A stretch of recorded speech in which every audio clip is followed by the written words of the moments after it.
Alright folks, we're here in Vegas for the title matches of today's JBT events. Our second to last regular season singles event of 2010.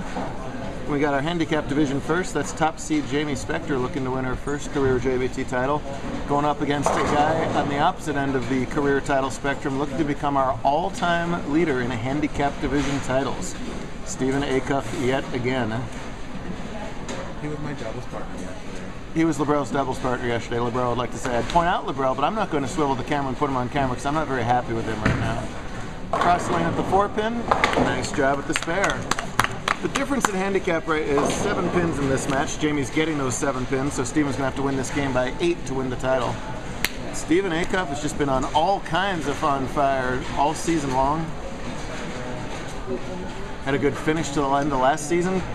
Average kept going up, kept beating his average. It went up again, kept beating it again. Here he is today. Yeah, there's a Brooklyn strike for him. That won't hurt. As well as Steven's bowled and as many titles as he's gotten. You don't have to be quiet. I want to hear it. I want to hear some background crowd. What? Yay! As many titles as Steven has had, as well as he's bowled, the knock on him is that he's been good on his good patterns and not so good at all on his bad patterns. Today was a pattern that theoretically wouldn't match up to him as well, but here he is again leading a tournament, so forget that theory.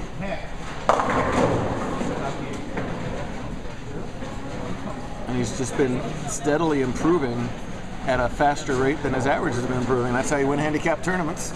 And here he is bowling for title number 7. I hit here, lose the 3-6. She looks nervous. A little bit. Calm down, relax. Terrified. Breathe. Way wide, look out. Yep, and on today's pattern, that's not going to come back. We bowled on one of the brand new Kegel patterns for this season. It's called Turnpike. It's in their sports series, so it's one of the harder ones. You'll see a little bit out of bounds to the left where if the bowlers miss, to the right rather, if the bowlers miss too far right, the ball will not recover. And a little bit flat in the middle where the ball doesn't hold for very long. And a Brooklyn back, so it's 1 Brooklyn each for Spector and Acuff.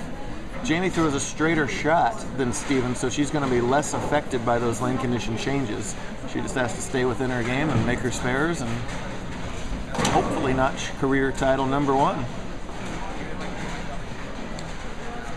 Indicative of the tougher shot, a much lower scoring pace than yesterday when the bowlers pretty much tore up the middle road pattern. Today, Jamie led the tournament at plus 125. Oh, and back-to-back Brooklyns. Little Steven's Own Medicine double to back at her. Spare double, plus the handicap, gets her off to a nice early lead. Doesn't look so terrified now.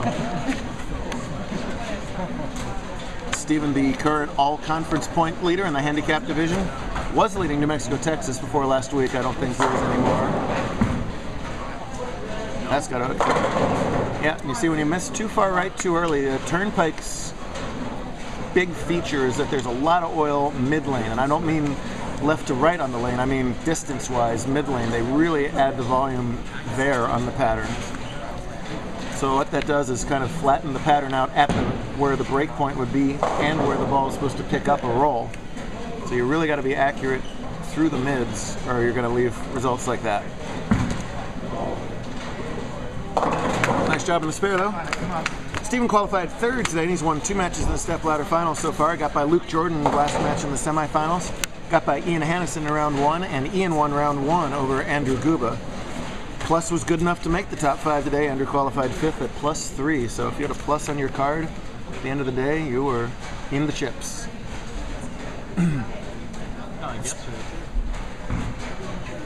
Way higher yesterday. And it's a Brooklyn festival in Las Vegas as Steven gets his 2nd wrong side strike. But their X is on the scoreboard, so they don't care.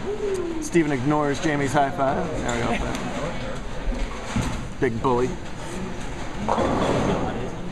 Jamie from somewhere in California. Help. Sherman Oaks, West LA. Wow. Oh! A little kickback off the 5. Wow.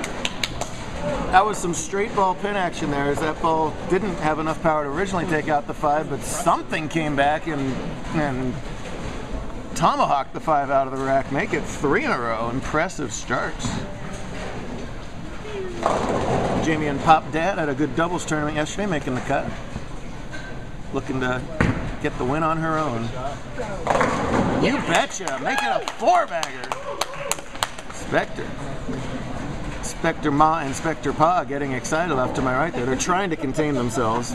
This is the quietest I've ever actually seen the dad, actually. That's better. Let's see what Steven can respond. This is the first time really bowlers put a lot of pressure on him. Let's see how he responds to it. Get out. Oh man, real good shot. He responded to it very well with his best shot of the title match, which is the half 10. The thing I'm noticing about Steven, I don't know if that's the ball or his game or whatever, but he's actually covering a little bit more boards for him. I think that's a more product of the hard work that he puts into his game. He bowls literally every day back in Phoenix.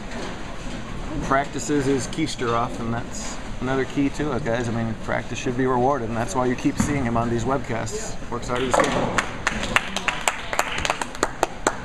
It's something for him to concern himself about with much later, but the problem with all that practice that has bred all this success is up goes the average every time as well. And he's probably going to get back over 190 here within the next couple of tournaments, and now your handicap's almost all gone. That can be difficult to deal with at times.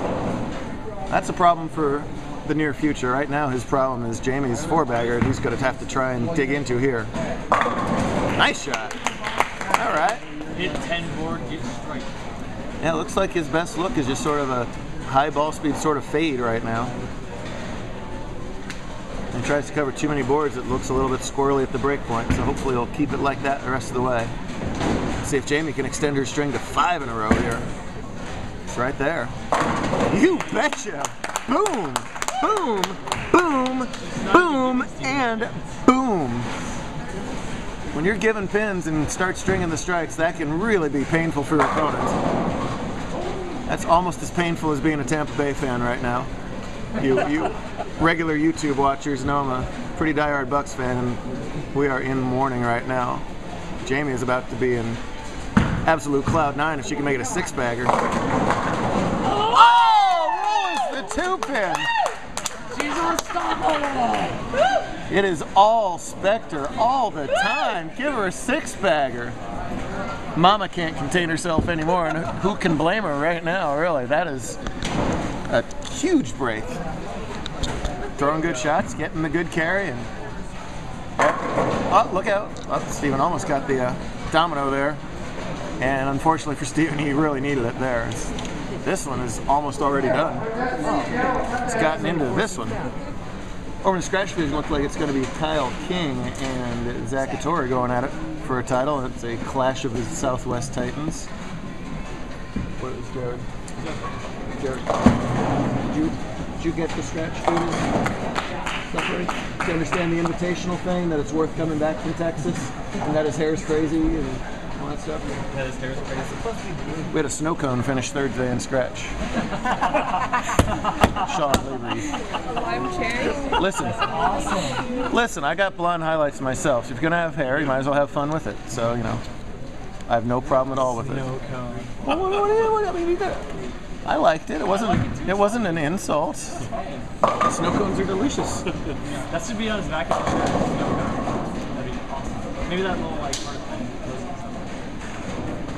Well, for Steven, it was a disappointing result for him in the title match. He wanted to get that all-time record, but you'll see him again. I can all but guarantee it. But that's 1st and 2nd on the weekend, so more points, more money, more plaques, and unfortunately more misses right there. But He was my doubles partner. and he was Lebrel's doubles partner. Lebrel not being shown on camera no matter what.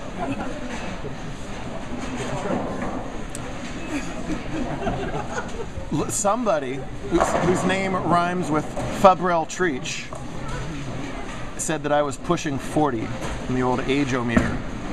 Oh my gosh. Oh, all the carry fell apart for Jamie there. Who's in by that? Invite is at Gold Coast. Thank you. You got it. I'm happy to put Jared on camera. He didn't say how old I was pushing. Pushing 40.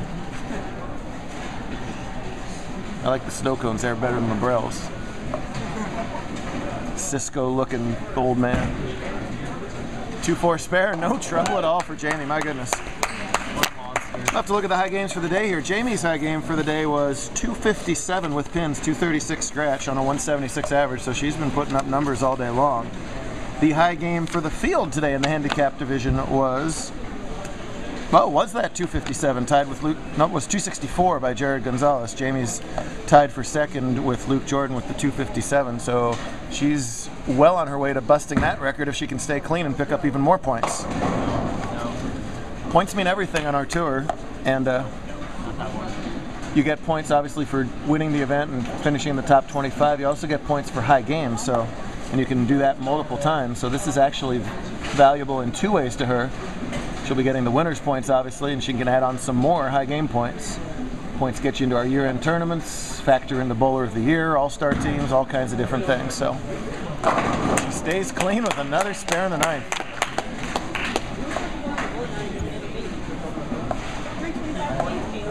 Steven already with the handshake. Yes, the handshake was appropriate. Oh. As soon as your arrows are up, you may finish. You're a winner. You're a JBT champion. Look at that. Yes, you don't have to wait for him to finish his 10th. When the arrows are up, you can do it. Yep.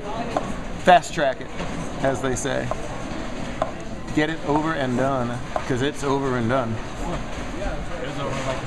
Yeah, it's been over since halftime. It's okay, you'll get the hang of this. You are a winner. You are in the Invitational, you are in the Tournament of All-Time Champions for the rest of my life. You are in it all. There's a what? And of course, the rest of my life is getting shorter and shorter as I'm pushing 40. Where's? Oh, good. He's behind us. He's looking at how bad he finished. Good. I hope you finish last. That was actually me. That was my spot. Are you Red Dog leader today? 191 under. Yeah. Tough pattern today. That cut was minus 75 for the scratch division, and minus in the handicap division as well too. Was 186 under today, so we were close. That was harder than yesterday. Yeah. So what I meant was you can bowl. No, you're not. No. Sorry. Edit, delete, cancel. Great day for Steven not to be in the title match, but more good stuff out of Acuff. Mama Acuff will be proud when she watches this on YouTube. Wow. More unique pin action from Spector. Let's see if she can finish this off with a righty 3-7 conversion. Don't see that very often. Perfectly makeable spare, really. Just get the 3 on the right. And should bounce on over there. She's got it. She's got this. Everybody expects her to make it at this point. Run. Cut. Oh. 232 scratch for a JBT title one.